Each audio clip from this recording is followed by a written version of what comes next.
to the InfoWars Nightly News. It is August 2nd, 2013, and I'm your host, Leanne McAdoo. Here's a look at our top stories. Tonight, just how far was the CIA during the Benghazi attacks? Then, DARPA plans genetically modified humans by adding a 47th chromosome. And Arkansas schools pass on duck and cover, choose stand and deliver instead. All that and more coming up on the InfoWars Nightly News. Boom, boom, boom, boom! Give me the proof of the psyop, man! Tonight's top story. The mainstream media finally gets it right. Turns out the CIA was smuggling arms in Benghazi when the consulate was burned down.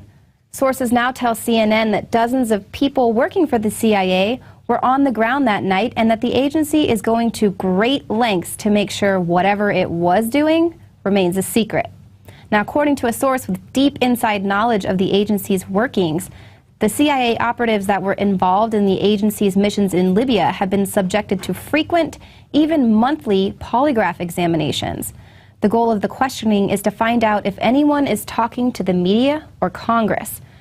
A former CIA operative told CNN, agency employees typically are polygraphed every 3 to 4 years, never more than that.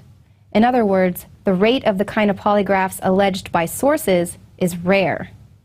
CIA spokesman Dean Boyd asserted that CIA employees, they're always free to speak to Congress if they want to. Yeah, more like if they want to lose their jobs. Now, among the many secrets that are still yet to be told about the Benghazi is just how many Americans were there that night. CNN says that number was 35, with as many as 7 wounded, some of them seriously. Now, lawmakers also want to know about the weapons that were in Libya and what happened to them. Speculation on Capitol Hill has included the possibility that U.S. agencies operating in Benghazi were secretly helping to move surface-to-air missiles out of Libya, through Turkey, and into the hands of Syrian rebels. Man, this story sounds so familiar. It seems like we've been telling you this for almost a year now. I think we have, actually. Take a look at this article on Infowars.com from November of last year.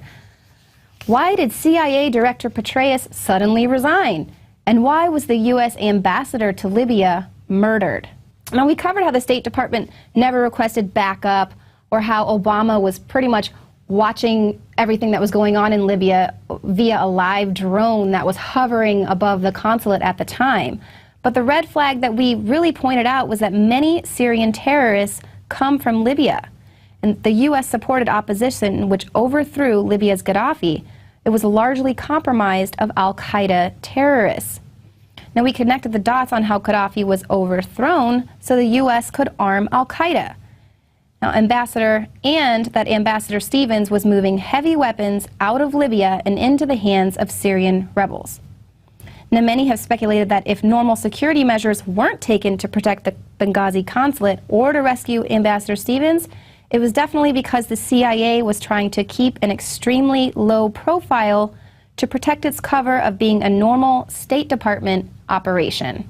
Then CIA boss David Petraeus just resigned 5 days before he was set to testify under oath about what really happened in Benghazi. He said that he resigned because the affair that he was in disgraced him and it was like a threat to national security. But you know what? Wiener's not pulling out, so having an illicit affair is definitely not going to compromise national security. Petraeus didn't want to testify to the fact that the State Department in Benghazi provided diplomatic cover for the hidden CIA mission of smuggling arms. So this is actually fantastic news for the families that they've been crying out for answers, and now they might finally get them.